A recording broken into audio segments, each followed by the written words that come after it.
Welcome, wanderer of the strange. Tell me, what hour have you drifted into this corner of the world? Midnight? Sunrise? Or are you somewhere in between, suspended in that quiet space where reality begins to blur? Wherever you are, whatever brought you here, you've found DrowsyTeller.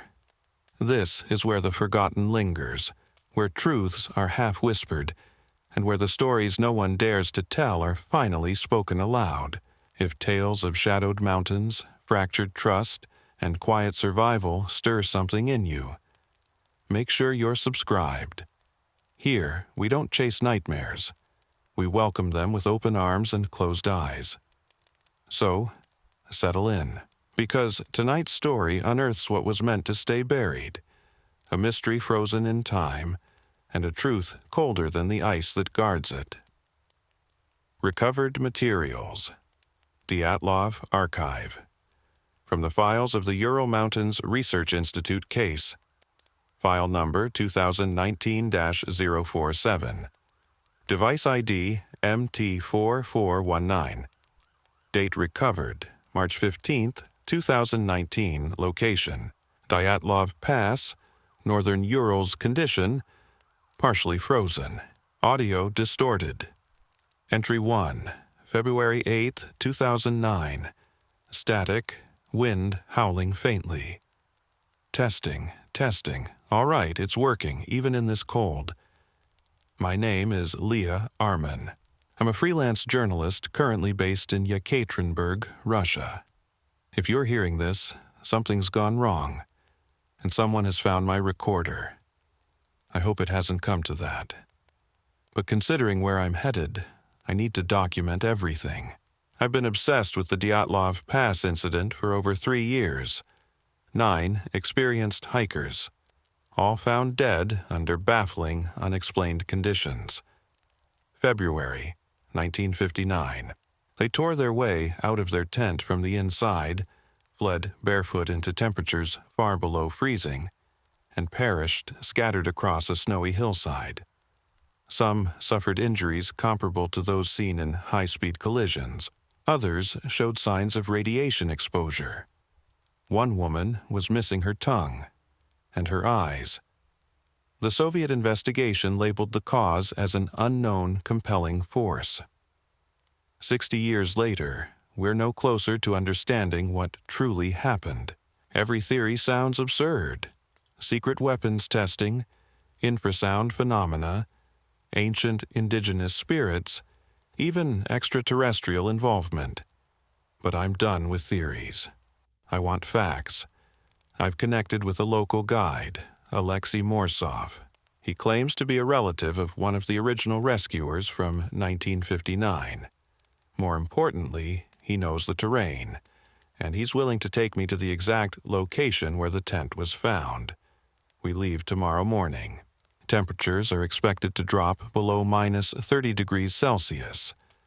I've checked and rechecked all my gear, but I can't shake the sense that I'm stepping into something far bigger and far stranger than I can comprehend. The locals refuse to even utter the name Dyatlov Pass. They call it Kholat Shacho, the Mountain of the Dead, in the Mansi language. One quote from an original investigator keeps echoing in my mind. The tent was cut from the inside, as if they were trying to escape something more terrifying than the freezing cold. What could be worse than freezing to death? Recording ends. Entry 2, February 9th, 2009. Engine hum wind gusts. First day with Alexei. He picked me up at dawn in a battered Soviet-era military truck, something that looks like it survived the Second World War. Alexei himself is unnerving. Not overtly. It's subtle, like a constant tug at the edge of your nerves. He must be in his 70s, with the weather-worn face of a lifelong mountaineer. His pale blue eyes are piercing, like they see through you. Despite his age, he moves with a strange grace, silent, controlled, barely fazed by the cold.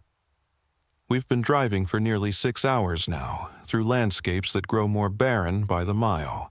The last sign of civilization disappeared more than 3 hours ago. Alexei isn't much of a talker, but his English is surprisingly fluent. He told me he learned from American researchers who came through in the 90s. Many people come looking for answers, he said. Most leave with more questions. I asked him about his uncle, the one who was part of the original rescue team. His answer was oddly specific. My Uncle Mayle was among the first to find the bodies, he told me. He never spoke of what he saw. Not until he was dying. Then he told me things that never made it into any official report. I'm recording this while we're stopped to refuel. Alexei is outside, and I swear I just saw him speaking to someone through the windshield. But there's no one there, just snow-covered forest and a road that disappears into a white void. The radio died about an hour ago. Nothing but static now. Alexei says that's normal in the mountains, but the static isn't random. It pulses, like a rhythm, like whispers, or chanting.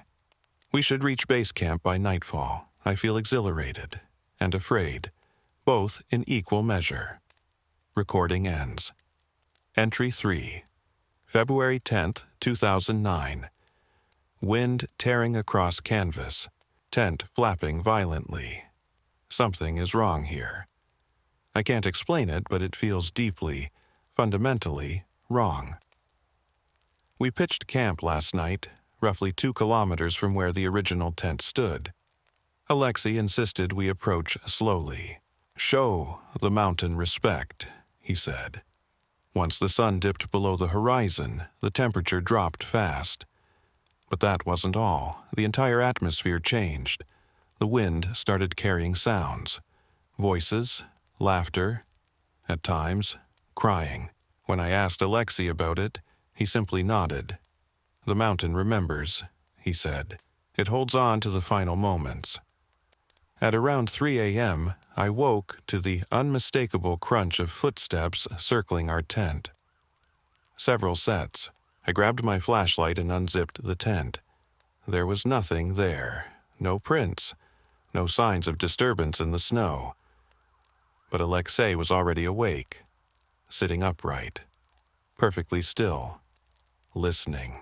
When I asked if he heard it, he replied, "They're just checking on us. We are guests here." This morning, I discovered something that stopped my heart. Etched into a tree, roughly 50 meters from camp, were symbols. Primitive, shamanic, fresh cuts. The sap still glistened. I showed them to Alexei. His expression changed. He studied them quietly, tracing the markings with his fingers. Then he looked at me with something that wasn't fear, but close. "These aren't Mansi," he said. "Oh, they're far older. We're heading to the original site in less than an hour. The weather is worsening, and I think I finally understand why the hikers may have fled their tent. There's something wrong here. Something more than the cold. It's like the mountain is watching us." Recording ends. Interference. Possible whispering. Entry 4. February 11th, 2009. Heavily distorted. Background noise present. We found it. The exact spot where the Dyatlov tent once stood. Alexei led us here through a blizzard, like he'd walked this path 100 times. And now, standing on this bare, frozen slope, I understand the terror. There's nowhere to go. No shelter. No escape. If you left your tent here in a panic, you'd be dead within minutes. Which means, whatever forced them out must have been worse than certain death. I've studied those old photos countless times. One detail haunts me. The tent wasn't destroyed. It was cut, neatly, from the inside. Clean, purposeful slices. Not frantic. Almost surgical. And now this. I found something buried about 20 meters from the site, a camera casing, Soviet, the kind used in the 50s. I've spent the last few hours slowly thawing it. Unbelievably, there's still film inside. Alexei hasn't said a word since I showed it to him. He keeps staring at it with an expression I can't decipher. When I asked what he was thinking, he said only, "Some things are meant to stay buried." But I'm a journalist, and I can't leave them buried. We're heading back to base camp. The storm's getting worse. Alexei wants us under cover before dark. Something's changed in him. He's on edge now. Hurried, cold. For the first time, he seems afraid. Tonight, I'll develop the film.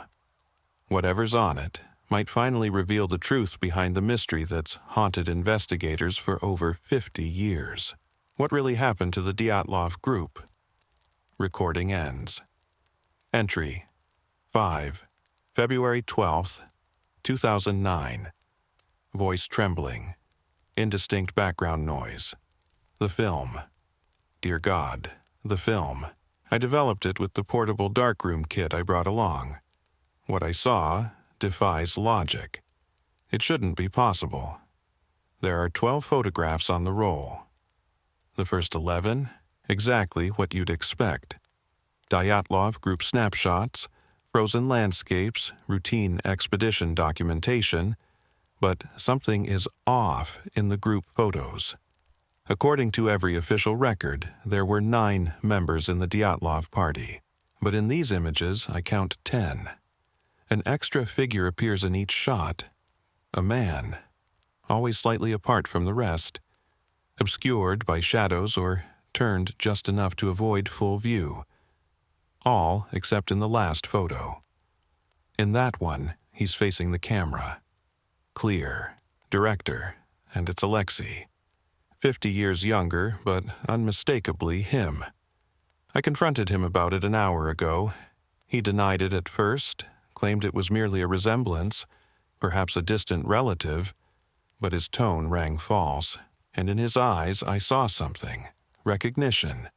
Maybe even resignation. Sometimes the mountain demands witnesses, he finally said.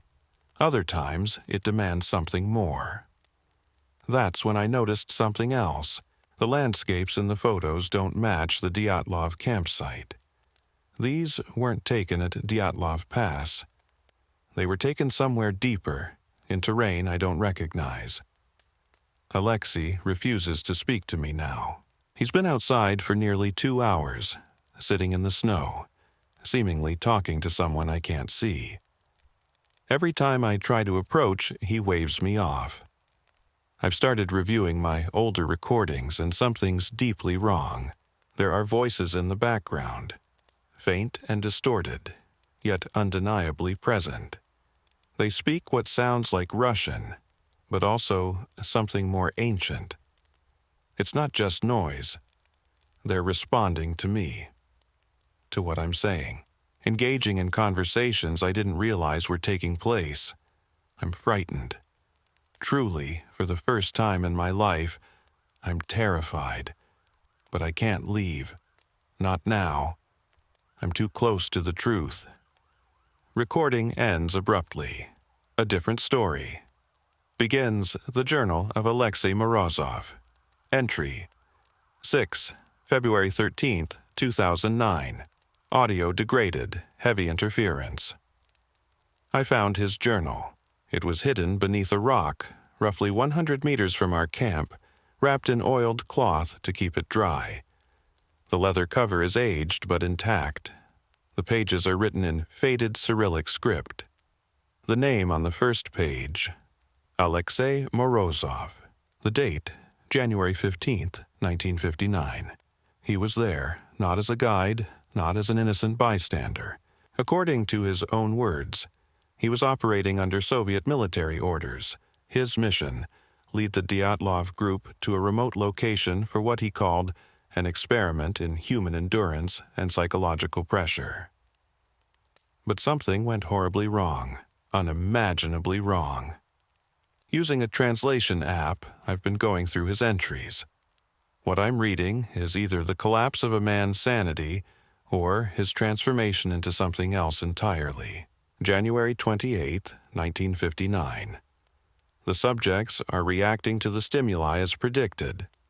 Sleep loss, auditory hallucinations, growing paranoia.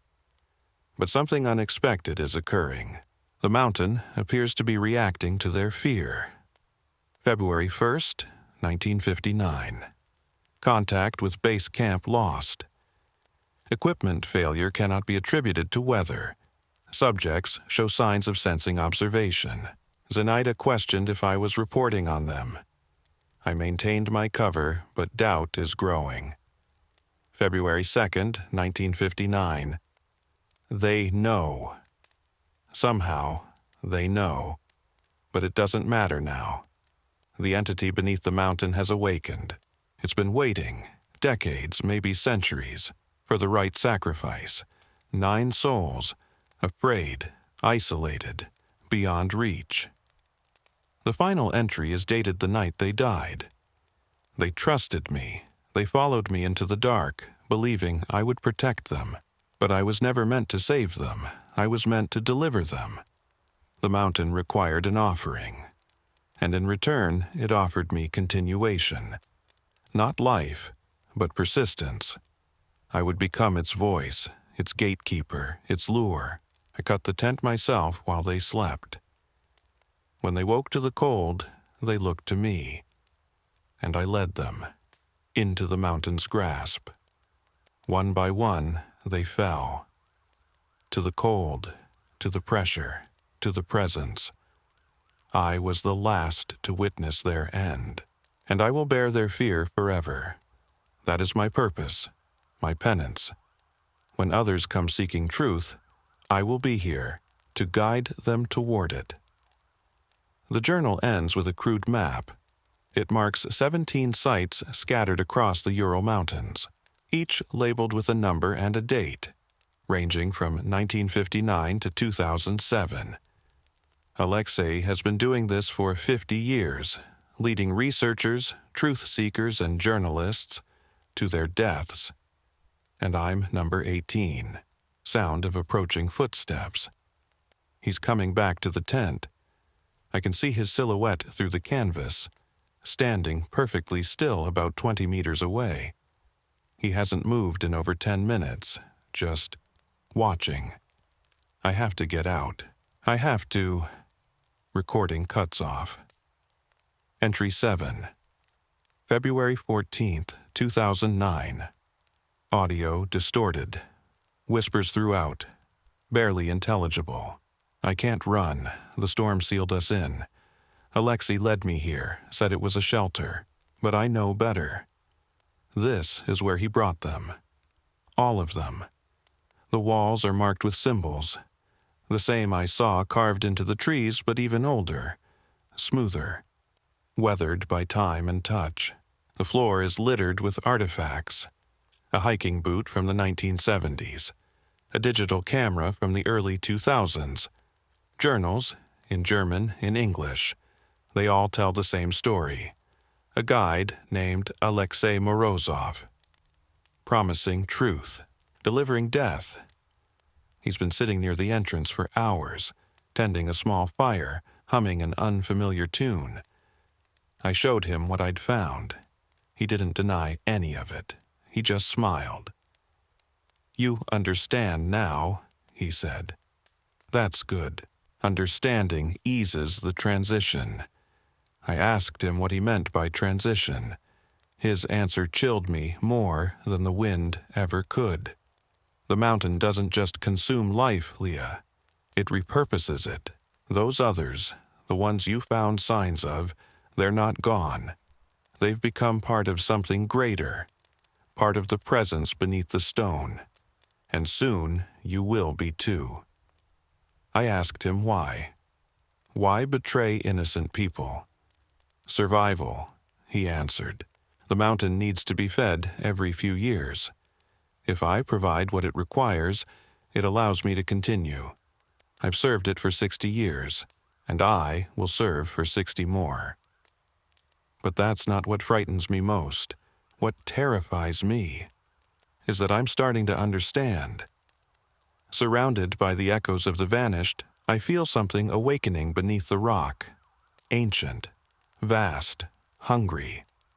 It doesn't perceive us as individuals, but as energy, fuel, and it's calling to me, whispering, in a language I've never learned, yet comprehend. It promises what it once promised him, survival, in exchange for service. The temperature is dropping fast. My fingers are numb. I can barely operate the recorder, but someone must know the truth. Alexei is singing now, low, rhythmic. It sounds like Mansi, but it isn't. It's older, the mountain's voice, its feeding song. Chanting rises in the background. Shapes shift just outside the fire's edge, humanoid, but wrong, moving in ways that should be impossible. The others, those who came before me, no longer human, they're reaching for me. Recording disintegrates. Entry 8, February 15th, 2009. Final entry. Audio barely functional. Sobbing, panic, faint breathing. They're taking me deeper. Alexei, the others. Through tunnels not found on any map, carved into the mountain's bones, by something that was never human. I can hear them all now. The Dyatlov group, the researchers, the lost.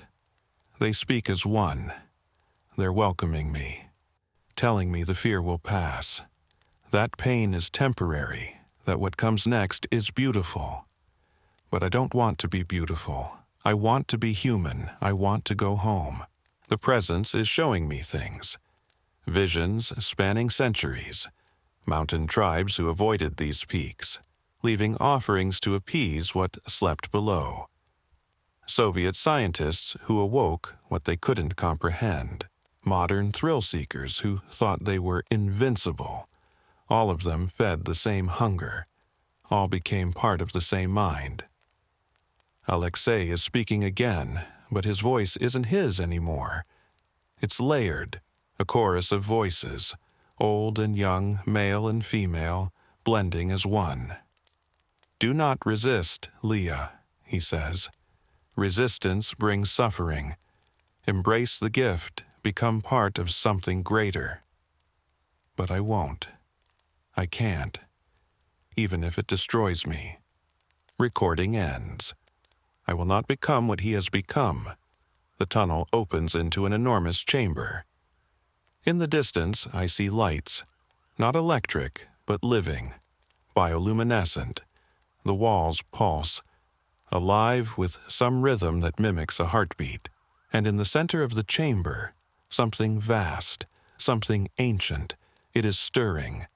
This is the destination. This is what the mountain has been guiding me toward for decades. Not just my death, but my transformation. Into another guardian. Another trap for the next curious soul. I'm setting the recorder down now. If someone finds this, if my body is ever recovered, please understand. I tried to reveal the truth. Don't trust the guides. Don't trust the locals who offer help so freely. And whatever you do, do not seek answers about the Dyatlov Pass incident. Some mysteries were never meant to be unraveled. Some truths are too dangerous to know. Sounds of a struggle. Then silence. Recording ends. Official report. Ural Mountains. Search and rescue date. March 15th, 2019. Reporting officer. Captain Dmitry Vulov. At approximately 14:30 hours, our team recovered the remains of an unidentified woman from a crevasse near Dyatlov Pass. The body appeared to be well preserved due to prolonged exposure to extreme cold, estimated to have been there for several years. Recovered personal items included one digital voice recorder, partially frozen but operational, one damaged professional-grade camera, documents identifying the deceased as Leah Arman, an American journalist last known to be in this region in February 2009. Audio recovered from the voice recorder contains a sequence of journal entries chronicling Ms. Arman's personal investigation into the Dyatlov Pass incident of 1959. The recordings indicate she was accompanied by a local guide named Alexei Morozov. However, official records show no licensed guide by that name operating in the area at any time during the past 20 years. Of particular note, the final photograph retrieved from the damaged camera displays a lone figure standing at what appears to be the summit of Mount Otterten. Despite image degradation, the man appears elderly, smiling directly into the lens. The timestamp indicates the photograph was taken on February 15, 2009, the same date as the final voice entry. No additional remains or evidence of other expedition members were found. Due to unusual elements in the recordings and possible historical connections, this case has been escalated to the Federal Security Service for further investigation. The remains have been transferred to the regional morgue. Identification of next of kin is pending. Personal note: Captain Vulov. I've been conducting recovery operations in the Urals for over 23 years, and I have never encountered a case like this. The tapes, while clearly influenced by isolation and cold-induced delirium, contain specific information about the 1959 Dyatlov case, details not found in any public release. What concerns me even more is the pattern. Over the past decade, there have been multiple disappearances in this area. Always lone researchers or small parties. Always accompanied by a local guide. None have returned. I have submitted a formal recommendation that Dyatlov Pass be designated as a restricted zone, accessible only under strict scientific supervision. Some places are best left undisturbed. Final note. Added March 20th, 2019. 3 days after filing my report, I received a phone call at my private residence. The man on the other end identified himself as Alexei Morozov. His voice had a faint accent, and he claimed to have information related to the Arman case. I invited him to meet me at the station. He laughed, then said, "I'm always available to those who seek the truth, Captain. Perhaps you'd like to see for yourself what happened to Ms. Arman." I terminated the call and reported the incident to the FSB. I will not return to Dyatlov Pass. A new story. Personal journal entry. Author, name redacted. Date, March 25, 2019. Recovered from the home of Captain Dmitry Vulov following his disappearance. He was last seen on March 24th, telling neighbors he was going to get answers. I cannot stop thinking about Leah Arman. Her voice recordings, her descent into terror, the way she described her guide. It's too vivid, too coherent to dismiss as psychosis. I've been reviewing cold cases going back 50 years. The pattern is unmistakable. Researchers and hikers drawn to the mystery of Dyatlov, always traveling with guides who seemed too knowledgeable. Then, silence. No remains, no witnesses, no trace. But one thing has haunted me since last night. I found an old black and white photo buried deep in the regional archives, dated 1973, a Soviet geological survey team. In the image, the team poses beside their guide. He is listed in the records as Alexei Morozov, and he is identical to the man in Leah Arman's final photo. Same face, same eyes, same clothing. He hasn't aged in 46 years. I know how this sounds, but I also know what I saw and what I heard on those recordings. Tomorrow, I'm driving to the coordinates where Arman's body was found. I'm going alone, and I'm not telling anyone. If someone finds this journal later, know that I went willingly. Some questions demand answers, even if those answers destroy us. The mountain is calling, and I can't ignore it any longer. This journal ends here. Captain Dmitry Vulov was never seen again. Dyatlov Pass remains accessible to the public. Local tourism boards continue to promote the region to thrill seekers eager to solve the mystery. Alexei Morozov is still listed in the regional tourism database as an active guide. His contact information remains valid. He receives regular bookings from international researchers and filmmakers. Many of them leave glowing reviews, praising his knowledge, his stories, and his insights into what really happened. He comes highly recommended. Final document. Email. Correspondence date. November 3, 2024. Between Dr. Sarah Chen S.Chen at arcticresearch.org and info@uralmountaintours.ru from Dr. Sarah Chen-Tu. info@uralmountaintours.ru.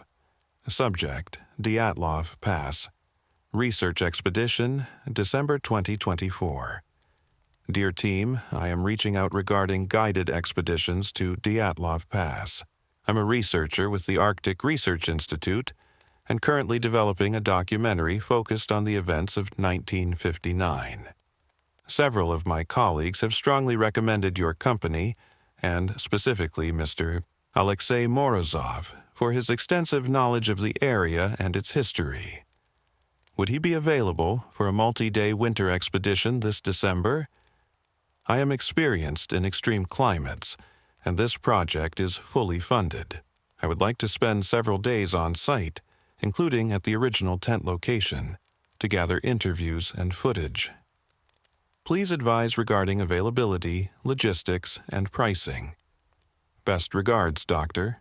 Sarah Chen, from info@uralmountaintours.ru to s.chen@arcticresearch.org.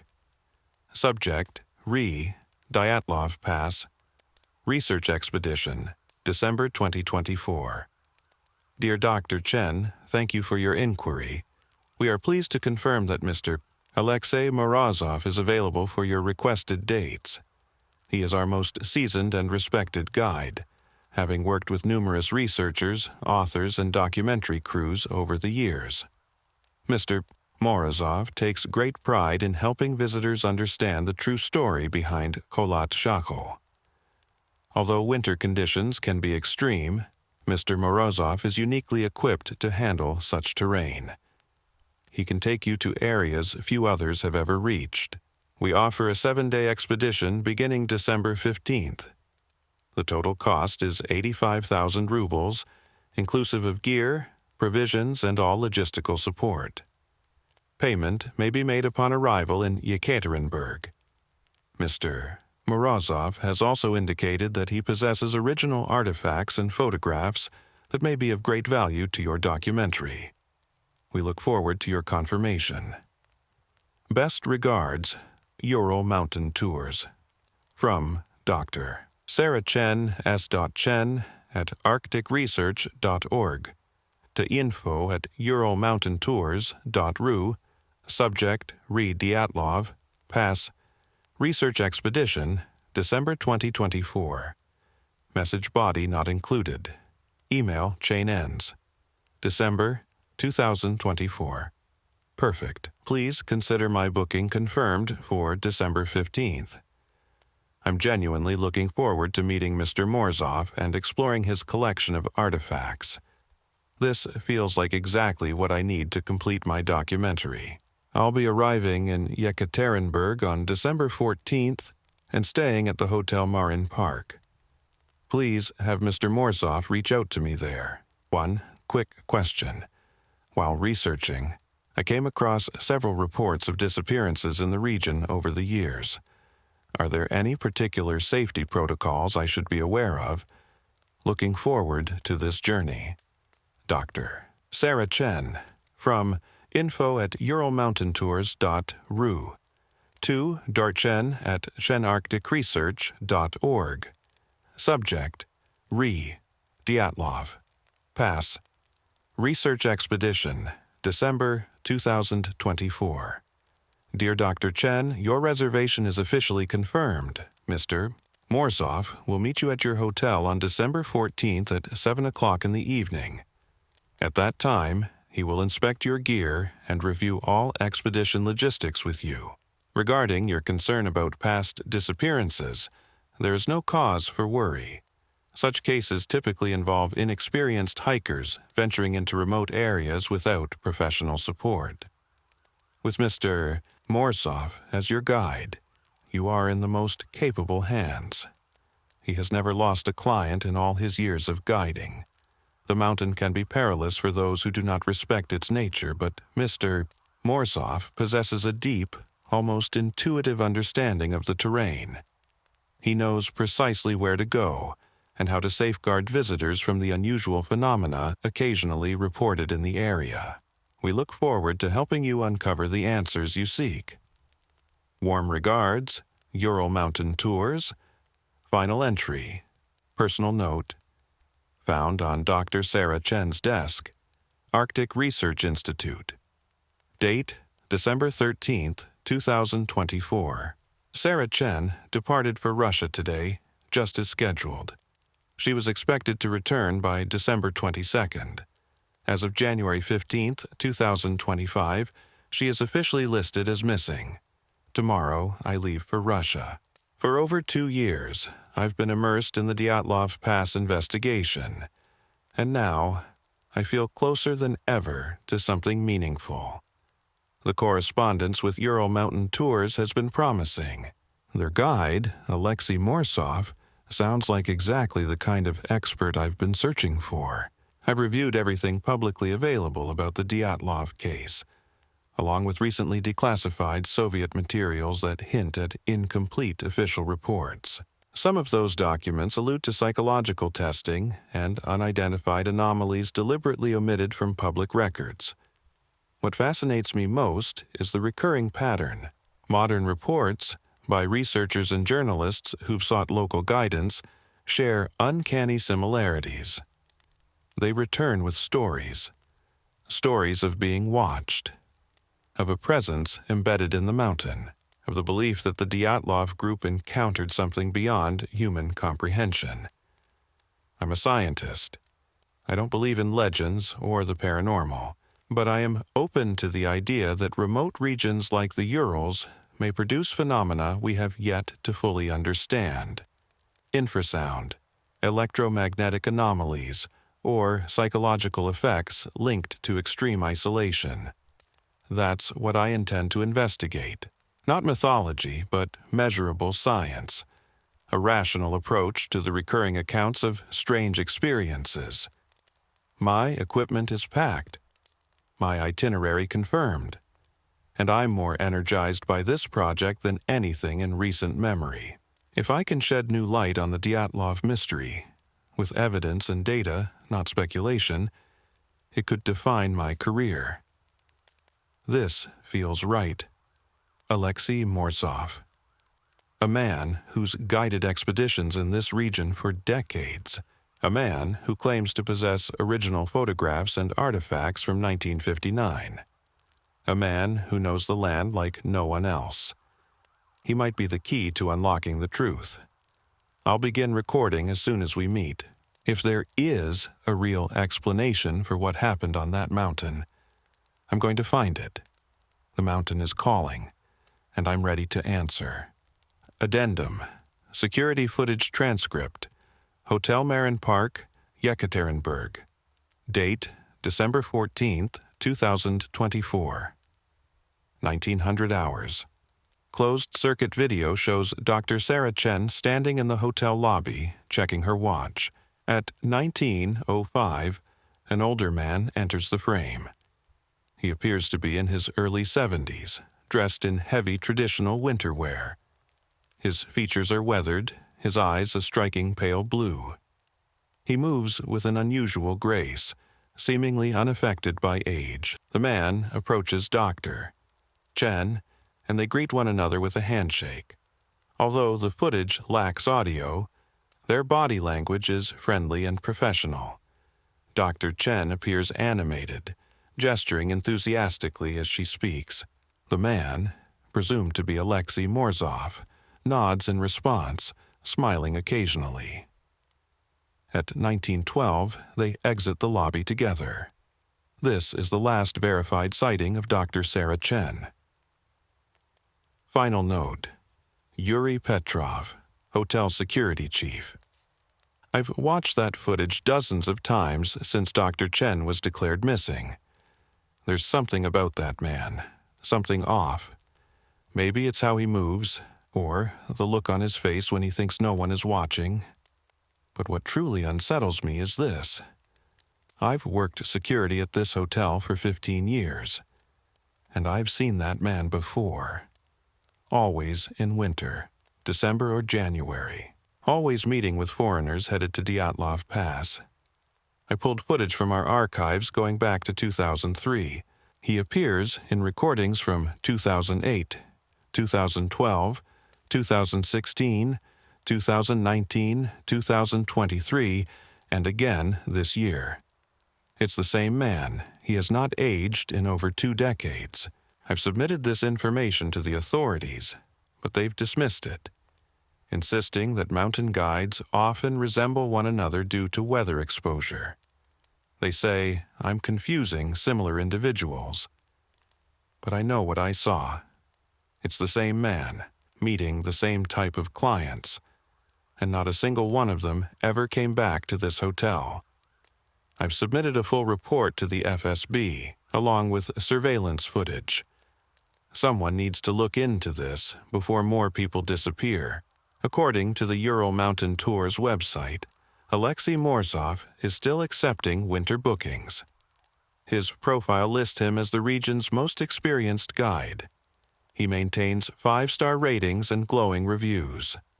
The mountain is still hungry, and Alexei is still feeding it. New story, recovered journal, classified archive.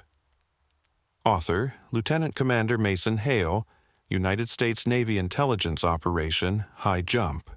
Antarctica date range, August 1946 to March 1947, entry 1, August 15th, 1946, USS Pine Island, Norfolk Naval Base. My name is Lieutenant Commander Mason Hale, and if this journal is ever found, I am likely dead, along with everything I was never supposed to document. I write this because truth has a way of surfacing, even when buried beneath miles of ice and decades of secrecy. 3 days ago, I received orders that shattered every assumption I had about the world. I was summoned to report directly to Admiral Richard Byrd for a classified briefing related to Operation High Jump, what the newspapers are calling the largest Antarctic expedition in recorded history. 13 ships, over 4,700 personnel, aircraft carriers, weapons and resources suited for full-scale conflict. For a research expedition, the scale of the military presence was excessive. The briefing room was stark and silent, filled with men I didn't recognize. Intelligence officers, I assumed. The kind with no insignia and 1,000-yard stares. Admiral Byrd stood at the head of the room. His face was weathered, his tone severe. He placed a series of aerial photographs on the table in front of us. "Gentlemen," he began, his voice sharp with gravity, "what I'm about to share stays in this room. Officially, Operation High Jump is a training exercise to evaluate men and machinery under extreme conditions." He paused, scanning our faces. "Unofficially, we're going to Antarctica to determine whether we are alone down there." The photographs revealed sweeping fields of white, endless snow and ice, but certain images showed disturbing anomalies. Dark patches appeared where none should be. Geometric formations that didn't belong in nature. In one image, a metallic object lay half buried in snow. The way it reflected the sunlight wasn't right. Subtle distortions bent the light in angles that felt unnatural. These were captured during reconnaissance flights in late 1945, Admiral Byrd explained, his voice even, but heavy with implication. The Brazilian Navy reported similar sightings near their Antarctic holdings. Disc-shaped craft moving at impossible speeds, emerging from and vanishing into the ice. He paused, glancing at a set of classified radio logs. "We've also received reports of strange magnetic signatures, and persistent radio interference centered around very specific grid locations. A colonel I didn't recognize leaned forward. "Sir, are we looking at remnants of the Germans? Everyone knows they had operations in that sector." Bird's expression turned somber. "That's precisely what we need to confirm. What we do know is that in 1939, Nazi Germany launched a formal expedition to Queen Maud Land and claimed the territory under the name Neuschwabenland. They dropped thousands of metal markers across the ice, each bearing the swastika, to assert their claim. That mission lasted several months, far longer than necessary for simple mapping or propaganda. He reached for another image, a high-altitude photo of a massive ice formation, unmistakably glacial. At its center, however, was what appeared to be a rectangular opening, symmetrical, precise. "This was taken 6 months ago," Bird said, tapping the edge of the photo. "Look closely at the entrance. That's not a natural formation. Glaciers don't carve the straight lines." A shiver crept down my spine, and it had nothing to do with the frigid air conditioning. "Admiral," I asked, trying to keep my voice steady, "what exactly do we expect to find down there?" Bird met my gaze, and in that instant I saw something I'd never seen in a superior officer: uncertainty laced with fear. "We're not heading down there to explore, Commander Hale," he said softly. "We're going to find out who's already there." Entry 2, September 3rd, 1946. At sea, South Atlantic. The voyage south has, thus far, been uneventful, but there's a current of unease running beneath the deck. Despite strict security measures and layers of classification, rumors are spreading like wildfire. The crew knows this isn't just a scientific mission. You don't bring battleships and aircraft carriers to study ice formations and penguin colonies. I've been assigned to the intelligence detail aboard the USS Pine Island, reporting directly to Admiral Byrd. My official duty is to monitor findings, generate reports, and maintain contact with DC. What they failed to mention is that I would also be documenting what may be either the greatest discovery in modern history or the most dangerous secret ever buried. Last night, I spoke privately with Admiral Byrd on the deck. The Southern Cross blazed high overhead. The sea was glass smooth, silent. Out there, away from officers and chain of command, he seemed different, less rigid, more human. "Commander," he began, shielding his pipe from the breeze, "I've been to both poles. I've seen things that don't show up in official logs. Strange lights, radio pulses from coordinates where there should be nothing but snow. Magnetic disruptions that make our instruments lie to us." He took a long, slow drag from the pipe. "But this time, we have proof." "Proof of what, sir?" He hesitated, staring out into the dark horizon. 20 years ago, I would have told you it was the Germans. Some hidden base, experimental aircraft, weaponized physics. But the war's been over for a year, and the activity isn't slowing, it's intensifying. Whatever's operating down here, it isn't abandoned infrastructure. "Then what is it?" I asked. Byrd looked at me, his eyes lost in thought. "I don't know," he said, "but I have the feeling we're about to find out." He turned away, shadows dancing across his face. "Keep detailed records of everything we see, everything we hear. Promise me that?" I promised, not realizing how much that promise would come to cost. Entry 3, October 12th, 1946. Little America Forebase, Ross Ice Shelf. We've established our main outpost on the Ross Ice Shelf, using remnants from Byrd's earlier expedition as a base. This operation is larger than anything we've done in the polar regions. We have provisions to sustain us for 8 months. yet the official orders say our mission should last only 4. The numbers don't match the mission. Within days, strange events began. Our radio techs intercepted signals on frequencies that shouldn't exist. Encrypted messages, far more sophisticated than anything in our arsenal. Source, deep within Queen Maud land, precisely where the Germans once planted their flags. Lieutenant Peterson, our lead communications officer, brought me the printouts yesterday. His hand shook as he handed them over. "Sir," he said, "I've been in signal work for over 15 years. This isn't just encrypted.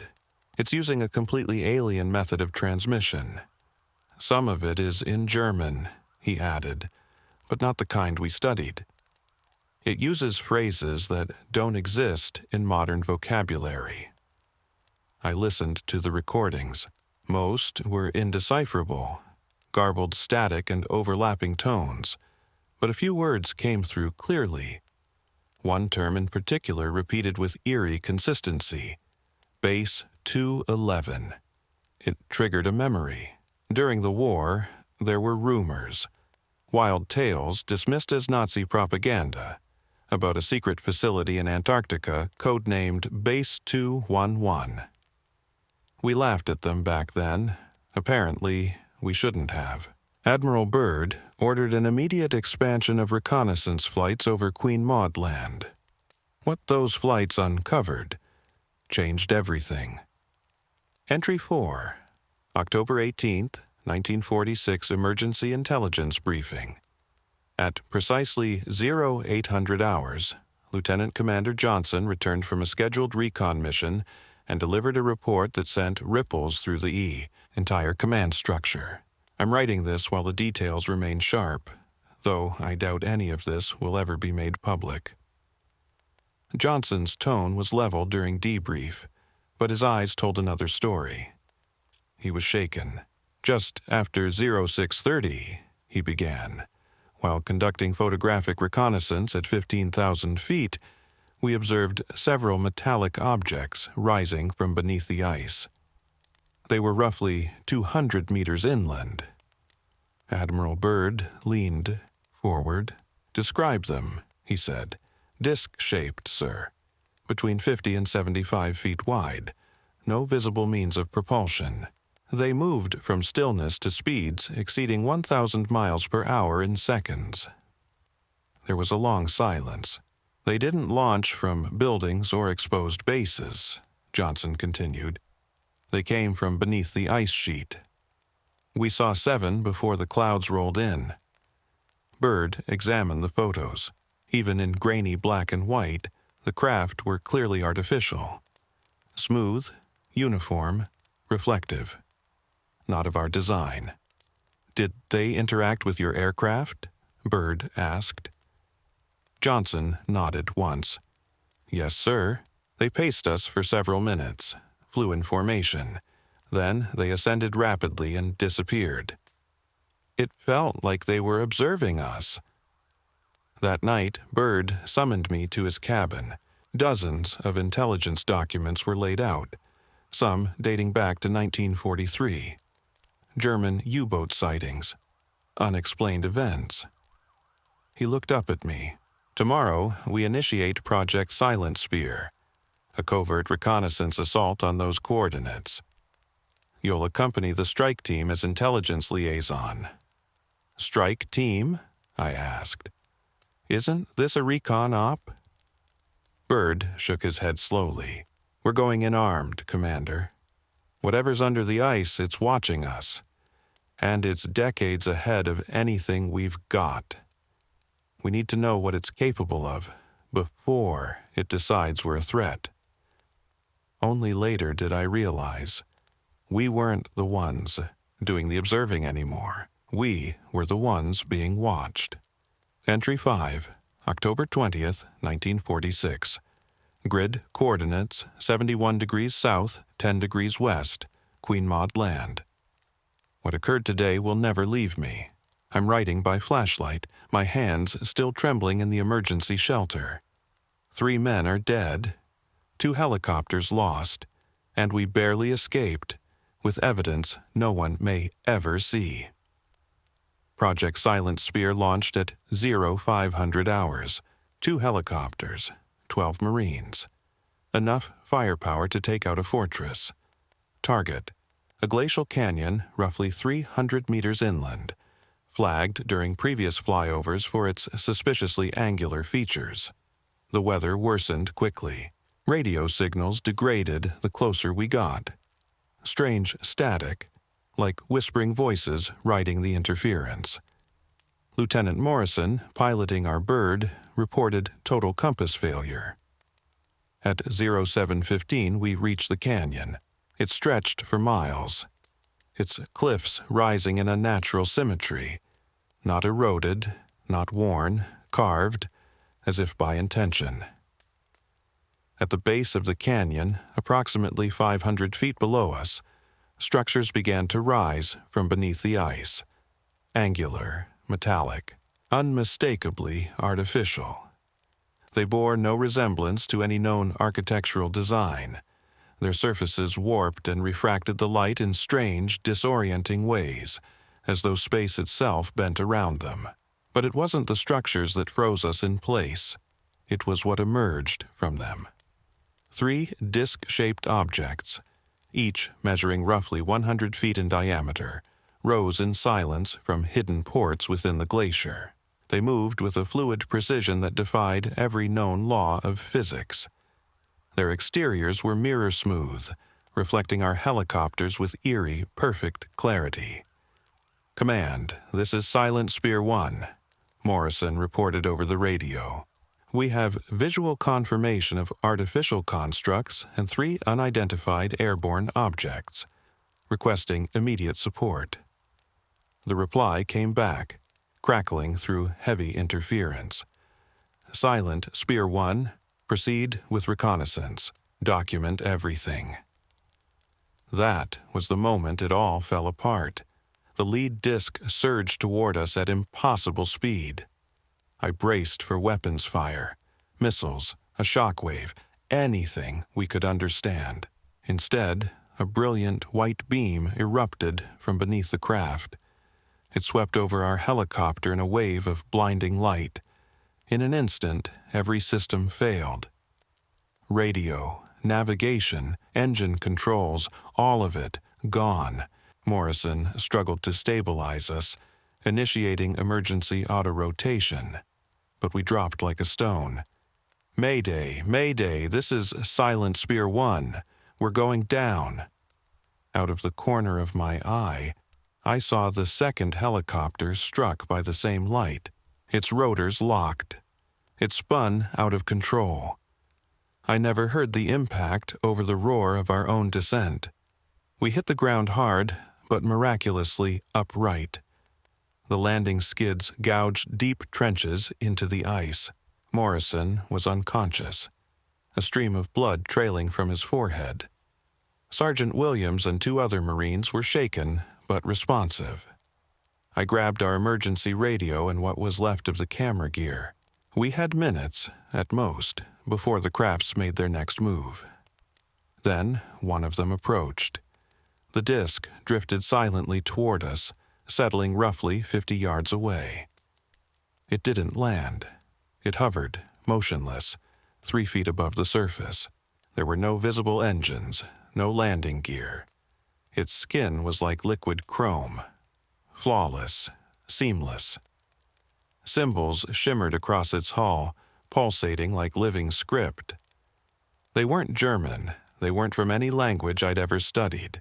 They moved across the surface, not etched, not painted, but alive. Then something on the underside opened, not a door, a membrane, a living aperture. No one stepped out. But I could feel it. Something was there, observing, measuring, judging. The silence was oppressive, broken only by the wind across the snow and Morrison's shallow, rasping breaths. I raised the camera. I managed 3 photographs before Sergeant Williams grabbed my arm. "Sir, we need to go, now." He was right. Whatever intelligence piloted those discs, Whether machine or something else, it had allowed us to live. That meant mercy or curiosity, and either one could vanish in an instant. We fashioned a stretcher from a cargo sled, secured Morrison, and began the ascent toward the rim of the canyon. The discs shadowed us, never aggressive, never interfering, but always there, watching, escorting, like shepherds following a fragile flock. It took 6 grueling hours to reach the top, where a rescue crew waited. The moment we crossed into the evacuation zone, the discs accelerated, blurring into the sky with speed that made our fastest jets seem obsolete.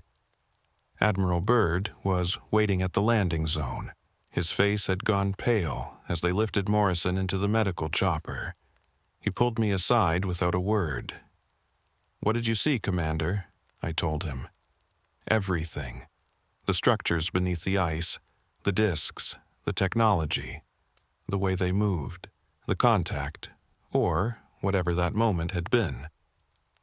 When I finished, he remained silent for a long while. "Did they attempt communication?" he asked quietly. "No, sir," I replied. Then paused, but it didn't feel hostile. They could have destroyed us, but they didn't. It felt more like a warning. Byrd gave a slow, grave nod. "Yes, I think you're right." He stared toward the canyon, now veiled once again in drifting snow. "The question is, what are they warning us about?" Entry 6, October 25, 1946. USS Pine Island, Emergency Conference.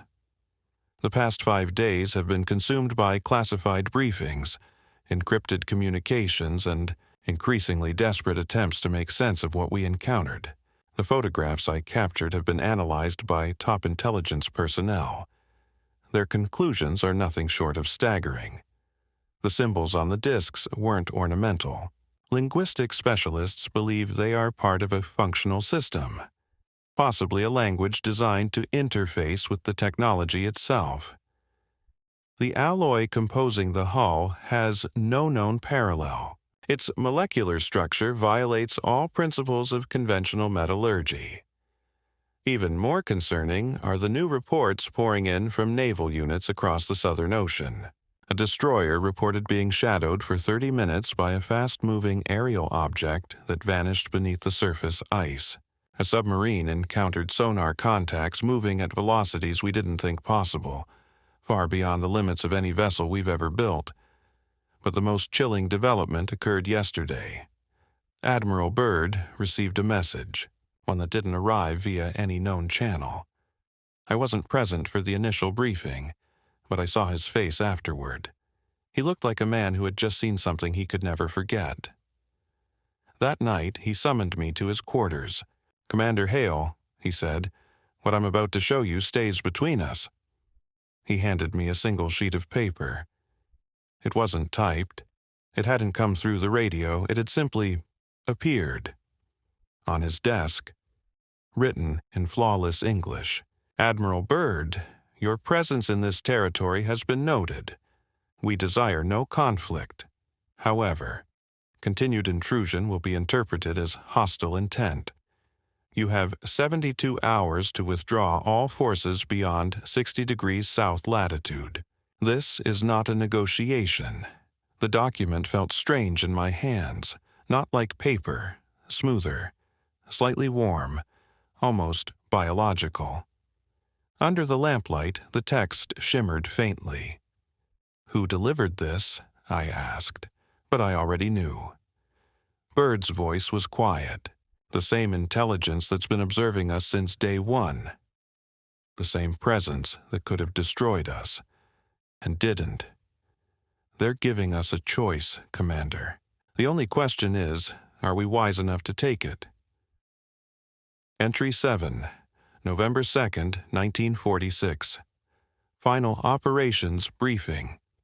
Today, Admiral Byrd made a decision that would define his legacy and haunt him until his death. Operation High Jump has been terminated. effective immediately. All personnel are to be evacuated within 48 hours. Non-essential equipment will be left behind. All field notes, reports, and photographs are to be sealed under the highest level of classification. The official story: severe weather, mechanical failures, unforeseen logistical complications. The truth would never be known, even to many who lived it. In our final debriefing, Bird stood before a small group of 15, those who had seen enough to understand. "Gentlemen," he said, "what we encountered in Antarctica represents a paradigm shift in our understanding of the world. We made contact, not with Germans, not with remnants of some lost civilization, but with a force, an intelligence, whose capabilities surpass our own by decades, if not centuries.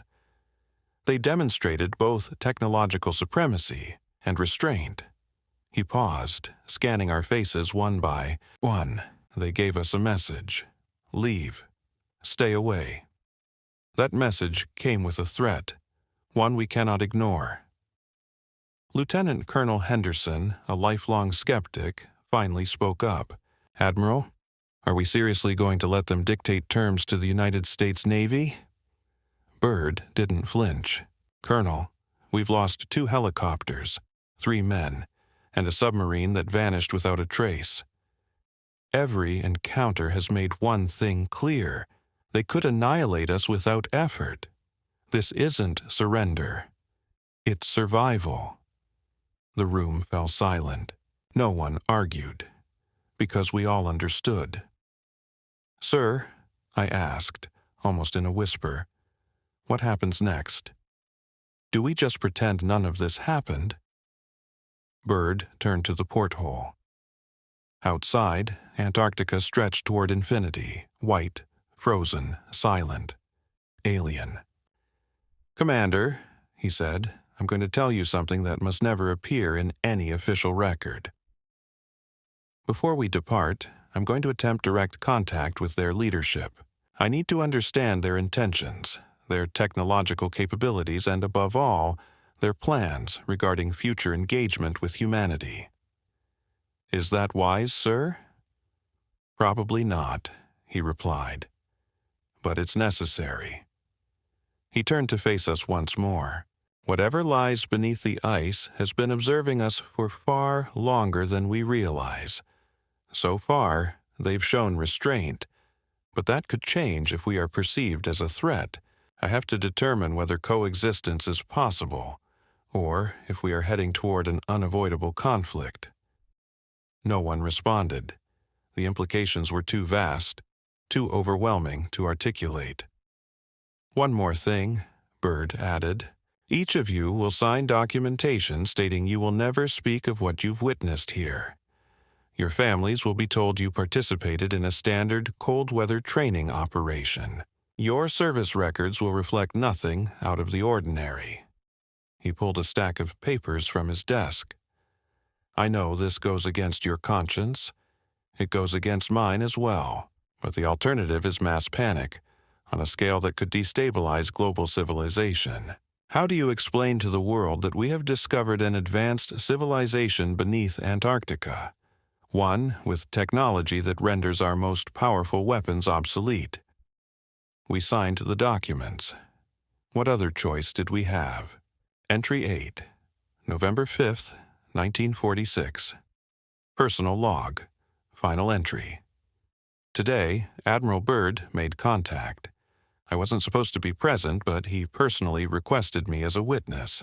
We flew by helicopter to coordinates delivered through the same untraceable channel used for the prior warning. The location was a flat, featureless expanse of ice about 50 miles from base, marked only by a perfect circle of disturbed snow. We landed on the edge of that circle and waited. There was no wind, no sound. The silence felt unnatural, manufactured. After 20 minutes, 3 disc-shaped craft appeared on the horizon. They approached with the same graceful, physics-defying motion we had witnessed before, positioning themselves in a triangular formation.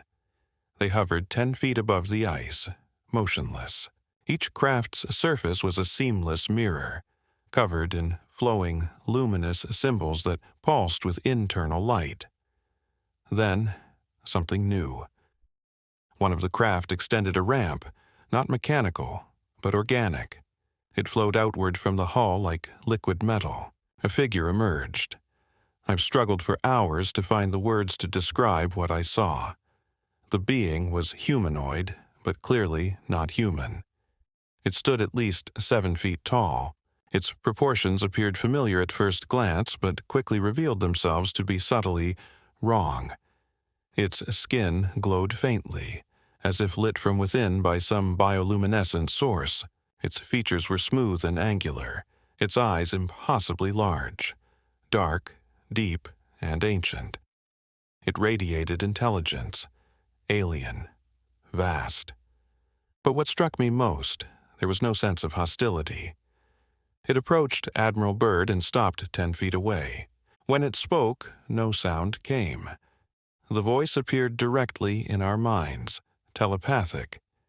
It was both intimate and disorienting. "Admiral Byrd," the voice said, "you have shown wisdom by honoring our warning. Your species stands at a crossroads. The decisions you make in the coming decades will determine whether future contact is based on mutual respect or driven by necessity." Byrd remained composed. "What do you want from us?" he asked. "We want nothing. We have observed your kind for millennia, but your recent mastery of atomic energy has triggered our focused attention. Such power, in the hands of a young and volatile species, endangers not only yourselves, but the equilibrium of this entire planet." "Are you issuing a threat?" Byrd asked. "We are delivering a truth. Your presence in this region must end. The knowledge you have gained here must remain hidden. In exchange, we will continue our non-intervention for now." It was a warning. They had been watching us for thousands of years, and now we had forced them to respond. "What happens if we refuse?" Byrd asked. The being's expression remained unchanged, but the air around us grew noticeably colder. "Your species is young. You do not yet understand that all actions carry consequence. There are boundaries that must not be crossed.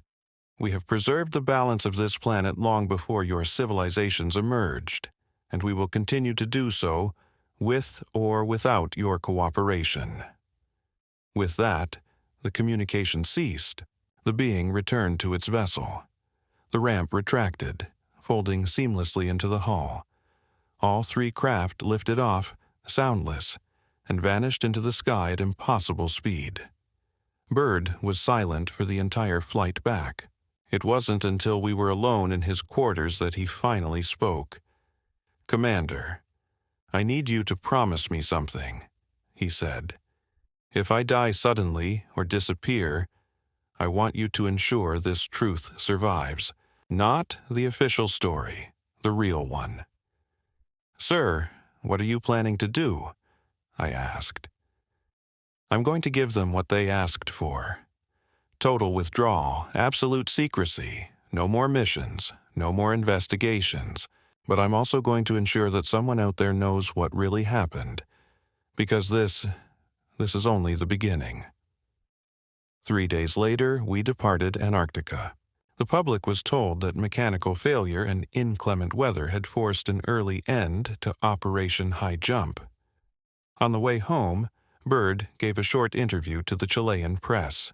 He mentioned potential enemies capable of traveling from pole to pole in a matter of minutes.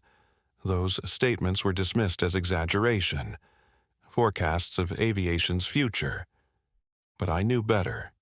He was issuing a warning, the only one he was allowed to give. Final note, Mason Hale. "I'm dying. The doctors say it's cancer, but I suspect it began with something I was exposed to during those final days in Antarctica, 47 years ago. I have kept this secret for decades, watching as the world stumbles ever closer to the threshold they warned us about. Admiral Byrd died in 1957. He never spoke of the encounter again. He never returned to Antarctica. Despite numerous invitations, he knew, as I do, that some truths must remain hidden. Throughout the years, I've seen the signs, sightings, technology advancing faster than seems possible. Events that are hushed, rewritten, forgotten. I believe they are still watching us. Still guiding, gently, still intervening, when necessary. Buying us time, but that time is not infinite. The Cold War is over. New threats rise, climate collapse, nuclear tensions, civil unrest. We have not learned. I have hidden this journal for nearly 5 decades, waiting for a moment I believed would never come. Now I see that moment was always now. If this account survives, let it be a warning. They are still there, beneath the ice, silent, ancient. They have safeguarded this world since long before our first cities rose, and they will continue to do so, whether we evolve or vanish. They gave us a chance to grow, to become something more. Whether we've earned that chance remains uncertain. But when they return, and they will return, we may not be given another. The journal of Lieutenant Commander Mason Hale was discovered in a safety deposit box in Phoenix, Arizona, in 1996, 3 years after his death from cancer. His nephew, David Hale, published excerpts online. Within 48 hours, the full text vanished from all public platforms. David Hale died in a car accident 2 weeks later. This transcript was reconstructed from archived internet data and old hard drives. Its authenticity has never been officially confirmed. The U.S. Navy maintains that Operation High Jump was a routine cold weather exercise, with no anomalous findings. Admiral Richard E. Byrd's public comments about enemies capable of flying from pole to pole are still available in historical record. No explanation was ever given for his permanent removal from further Antarctic missions. Antarctica remains protected by international treaty. Military activity is forbidden. No expedition matching the scale of Operation High Jump has returned to the coordinates where Hale reported first contact. As always, the truth remains buried beneath the ice. New story. Tonight, I'll be your guide through one of the coldest and most haunting mysteries to come out of the Cold War era. Picture this. It's a winter night in the Ural Mountains. The year is 1959. A group of young Soviet hikers huddles in a canvas tent on a snow-covered ridge. The mountain is known in the local Mansi tongue as Kholat Syakhl, the Mountain of the Dead. They're laughing, passing around a flashlight, writing in their journals, mapping out the next day's hike. They don't know it yet, but this will be their final night alive. This is the true account of the Dyatlov Pass incident, a mystery that has haunted investigators for over 6 decades. My name is James, and I've spent countless hours reviewing case files, journals, and eyewitness accounts, attempting to make sense of what happened to the 9 hikers who vanished in the winter of 1959. The deeper I dig, the more this tragedy feels less like a cold case and more like a waking nightmare, teetering on the edge of fact and folklore. Let's examine the events together, piece by piece, as if reconstructing the case ourselves. The story begins in late January of 1959. 10 skilled ski hikers from the Ural Polytechnic Institute embarked on an expedition toward Mount Otorten, located deep in the northern Urals. Most of them were in their early 20s, 7 men and 2 women, accompanied by 1 older, more experienced guide. The team was led by 23-year-old Igor Dyatlov, a student of radio engineering. On January 23rd, the group received official approval for their route and boarded a train departing from the city of Sverdlovsk, heading toward the Ural Mountains. Imagine them on that train, energized, hopeful, perhaps laughing and singing along to the mandolin one of them had packed for the trip. After 2 days of rail travel, they arrived in Ivdel, a remote settlement near the edge of the northern range, home to a Soviet prison camp. From Ivdel, they took a bus, then hitched a ride in the back of a woodcutter's truck to reach Vijay, the last inhabited village before the wilderness. The people of Vijay likely viewed these students with a mix of admiration and apprehension.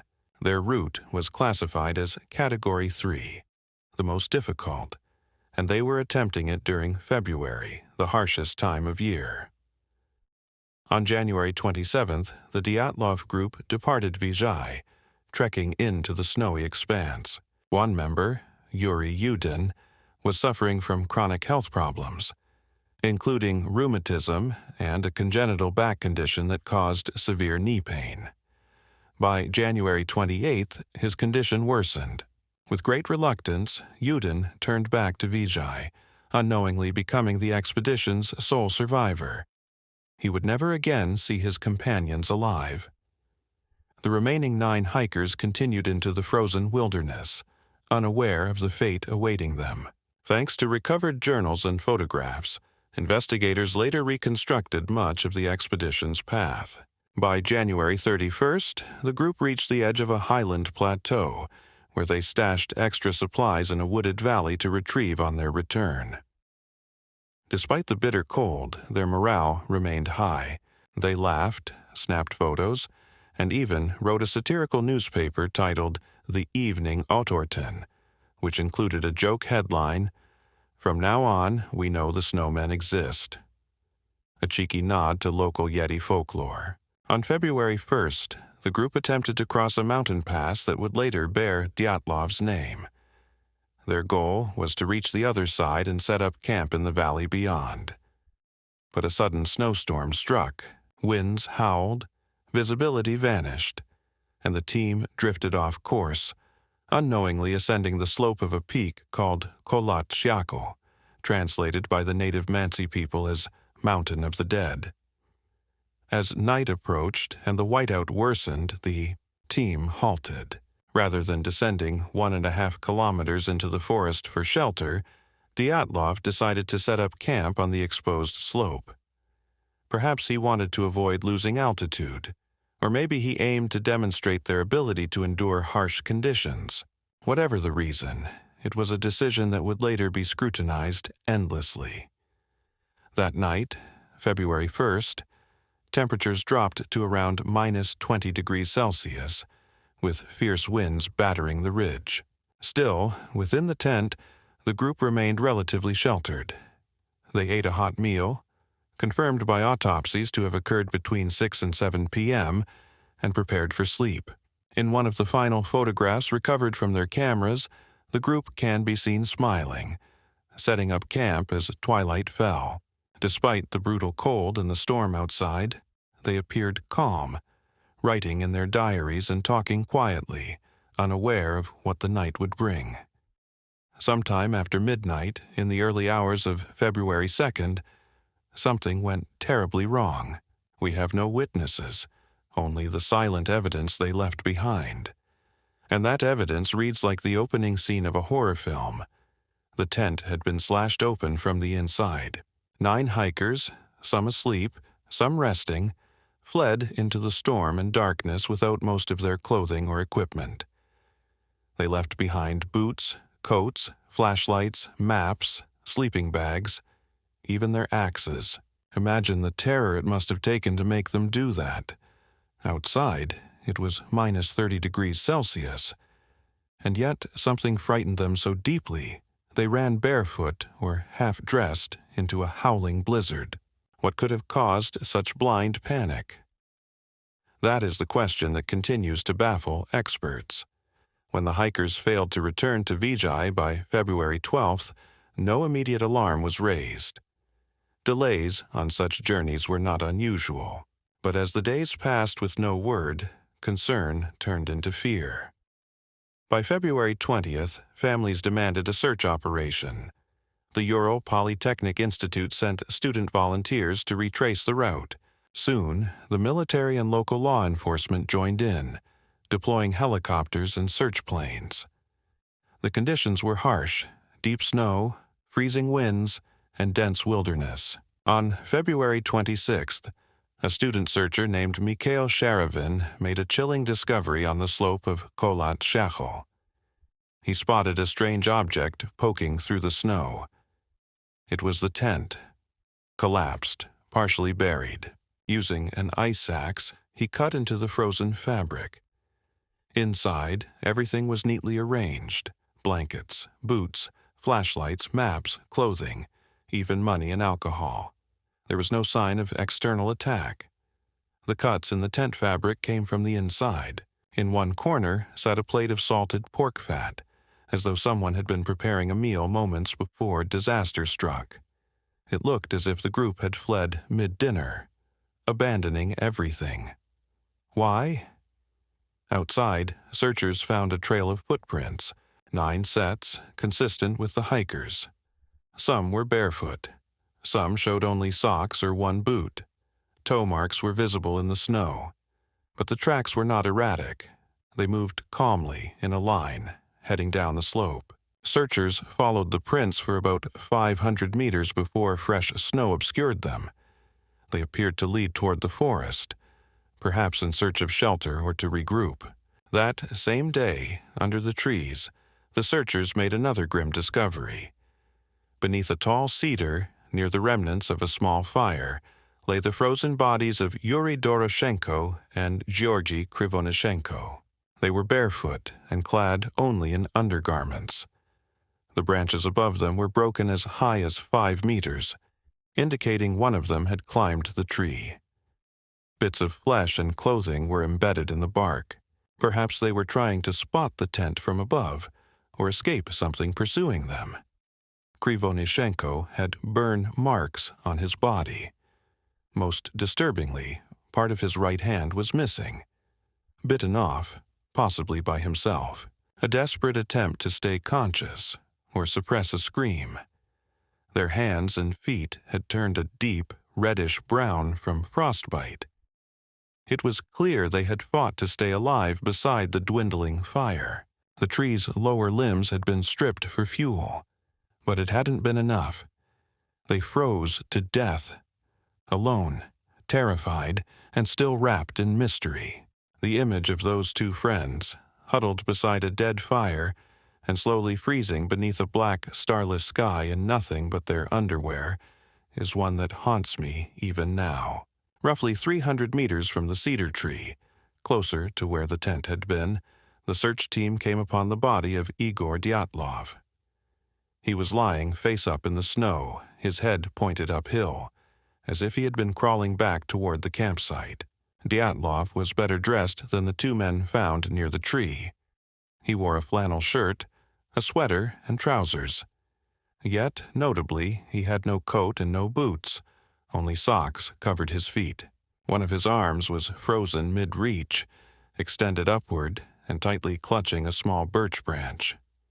His other hand rested over his chest.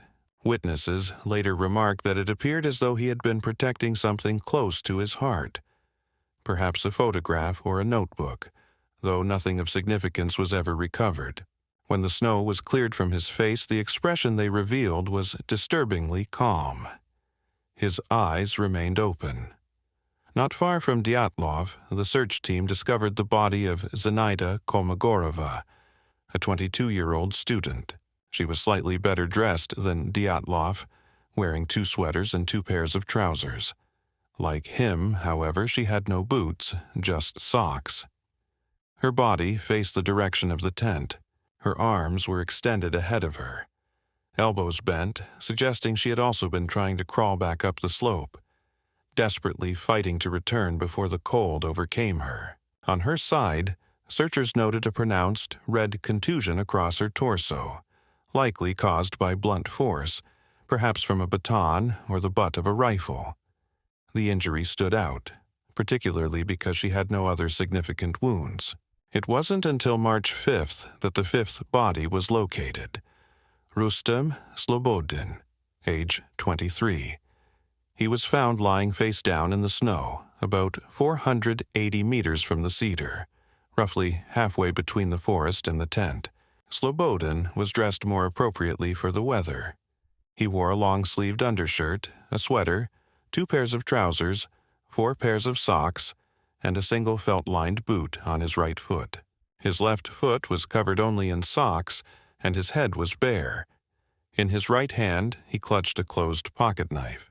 An autopsy later revealed that he had suffered a skull fracture, approximately 7 inches long, consistent with a strong impact from a blunt object. However, the injury was not fatal. The examiner determined he could have remained conscious and mobile for as long as an hour after the blow. Like Dyatlov, Kolmogorova, Doroshenko, and Krivonishenko, Slobodin ultimately died from hypothermia. The first 5 bodies recovered showed no lethal external injuries. They had succumbed to the unforgiving cold. Slobodin's wristwatch had stopped at precisely 8:45. Whether this marked morning or evening, or even the correct day, is still unknown. It felt as if time itself had frozen with him. Now, imagine being Yuri Yudin, the man who had turned back, asked to identify the bodies of his friends. One by one, the corpses were airlifted to the morgue in Ivdel for autopsy and formal identification. With quiet devastation, Yudin confirmed each of them, but 4 members of the Dyatlov group remained missing. Weeks passed. As spring approached, melting snow began to reveal the rest of the story, one that would push the mystery into even darker territory. On May 4th, a Mansi tribesman named Kurikov was assisting in the ongoing search. His dog caught a scent near a rocky ravine, deeper into the forest beyond the cedar tree. Roughly 75 meters past the tree, and about 1,500 meters from the original campsite, searchers spotted fragments of clothing snagged in a branch. Digging through nearly 4 meters of dense, compacted snow, they uncovered the remaining 4 bodies. They were Lyudmila Dubinina, Semyon Zolotaryov, Nikolai Thibault Brignol, and Alexander Kolovatov. Their bodies were found clustered together at the bottom of a steep ravine, 75 meters farther into the forest than the cedar. Notably, 3 of the 4 were better dressed than those found earlier, indicating they had taken clothing from their fallen companions in a last desperate attempt to survive. Dubinina, for example, was wearing Krivonishenko's burnt, torn trousers. Her foot was wrapped in a piece of his wool sweater. Zolotaryov, aged 38, wore Dubinina's faux fur coat and hat. Kolovatov had donned an additional sweater and pair of pants, most likely taken from one of the deceased. This heartbreaking detail revealed a harsh but necessary survival tactic: clothing the dead to keep the living warm. But the condition of these 4 bodies raised the stakes considerably. Unlike the others, 3 had suffered catastrophic internal trauma.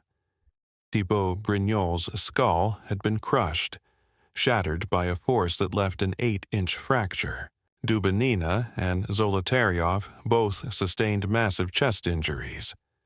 Dubinina's ribcage was fractured in 10 places, while Zolotaryov had 5 ribs broken. A forensic expert later said the force required to cause such injuries was comparable to that of a high-speed automobile crash. Yet their bodies showed no external wounds, no bruises, no abrasions. It was as if a tremendous force had been applied from within or by something that left no mark. Kolovatov's injuries were less severe but still notable: a broken nose, an open wound behind the ear, and a twisted neck. He likely died from hypothermia following these traumas. Then came the details that would ignite decades of speculation. All 4 of the ravine victims had suffered soft tissue damage to their faces. These injuries were absent in the other 5. Dubinina was missing her tongue, eyes, parts of her lips, and even part of her skull. Zolotaryov's eyeballs were gone. Kolovatov had no eyebrows. These details fed wild theories, suggestions that the group had been attacked, mutilated, or subjected to some kind of experiment. But forensic specialists offered a more grounded theory. The 4 bodies had lain in a shallow stream for nearly 3 months.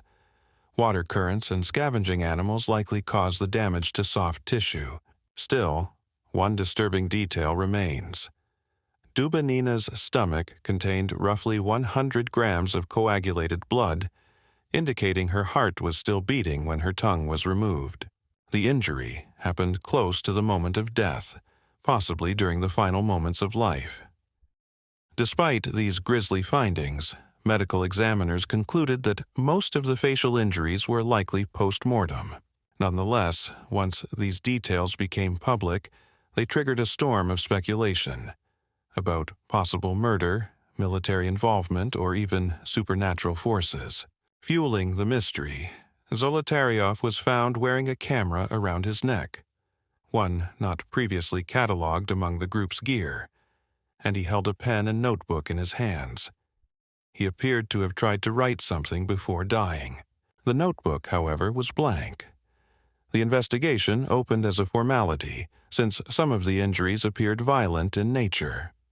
One early theory proposed that the local Mansi people had attacked the group for trespassing on sacred ground, but this idea was quickly dismissed.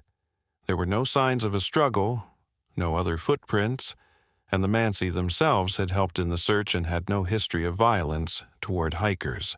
Another theory pointed to an avalanche, but the placement of the tent and the condition of the campsite seemed inconsistent with that scenario. We'll return to this theory later. An animal attack was also ruled out. There were no tracks, and the wounds did not match those typically caused by predators. In the end, the Soviet authorities concluded that no humans had caused the deaths. One medical examiner even noted that the trauma sustained by Dubinina and Zolotaryov was beyond what any human could inflict.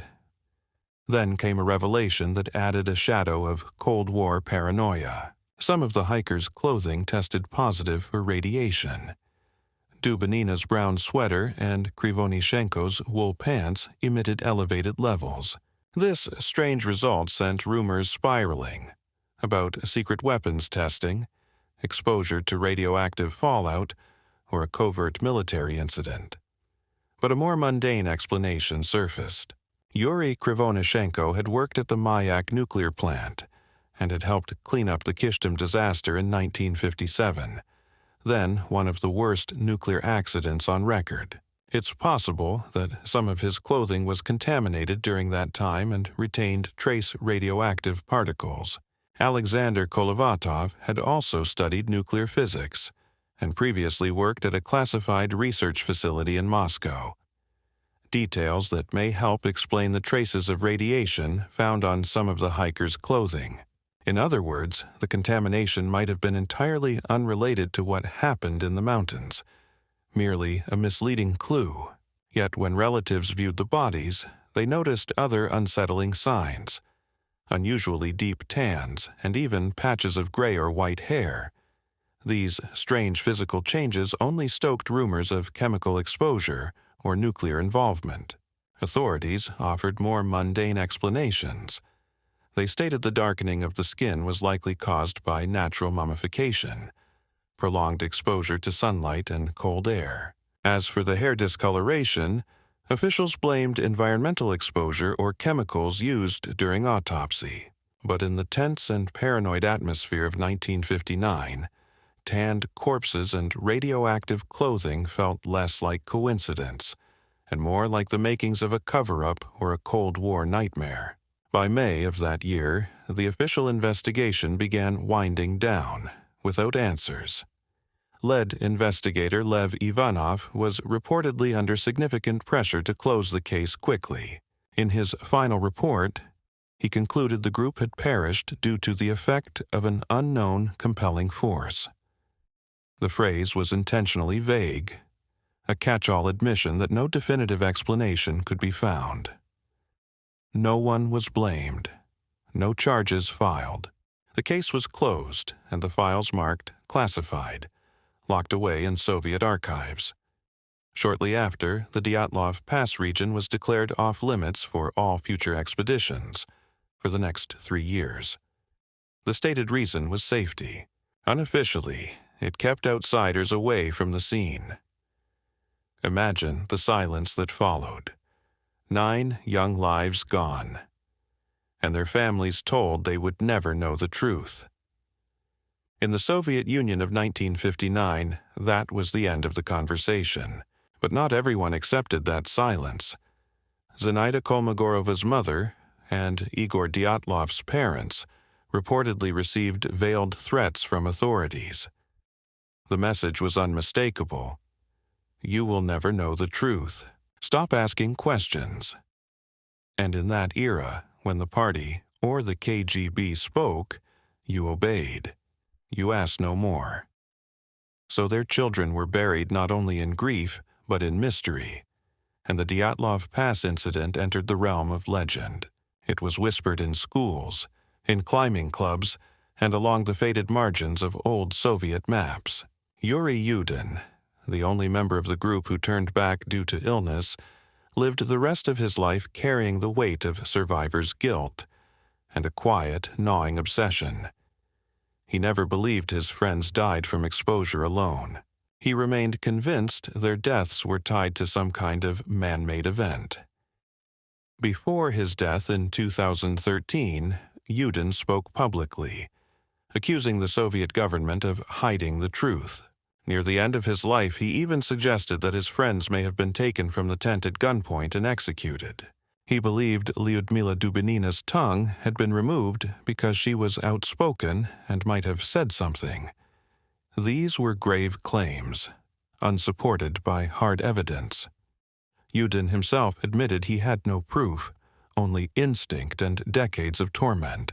Whether his fears were justified or not, they reveal just how deeply the Dyatlov Pass mystery can imprint on a person's soul. Decades later, we still have more questions than answers. And as someone investigating this case today, sifting through brittle documents, degraded photographs, and conflicting testimony, I can almost feel the chill of Dead Mountain cutting across time. The Dyatlov mystery remains one of the 20th century's most enduring enigmas precisely because it straddles a strange border. Part explanation, part impossibility. Over the years, countless theories have emerged. Some are grounded in logic and science. Others veer into conspiracy or the paranormal. But if we want the truth, we must explore each path, carefully, thoroughly. Any viable explanation must address every fragment of strange evidence. The tent slashed from within, the missing clothes, the bizarre injuries, the radiation, the unexplained lights in the sky, and the veil of official secrecy that followed. It's a difficult task, but not impossible. We begin with the most accepted theory today, the avalanche. To many, this remains the simplest and most rational explanation. Picture the group asleep inside their tent. Above them, a slab of compacted snow, perhaps destabilized by wind or thermal variation, shifts. It makes a cracking sound, a warning rumble. They believe an avalanche is imminent. With the tent's entrance blocked by snow, they cut their way out and flee, wearing whatever they had on at the time. The avalanche theory gained renewed attention in 2019, when Russian prosecutors reopened the case. The following year, their official conclusion was released. A slab avalanche caused the hikers' deaths. Shortly afterward, researchers from Switzerland published computer simulations supporting this idea. According to the model, a relatively small slab of snow could collapse part of the tent and trigger a panic. Believing they were seconds from death, the hikers escaped without proper gear. Their actions in the aftermath, moving toward the tree line, building a fire, attempting to dig a snow shelter, all align with survival protocols in freezing conditions. In fact, the ravine where the final 4 hikers were found showed evidence that they had tried to construct a snow den. Branches were carefully laid on the ground. It wasn't chaos. It was a desperate attempt to live.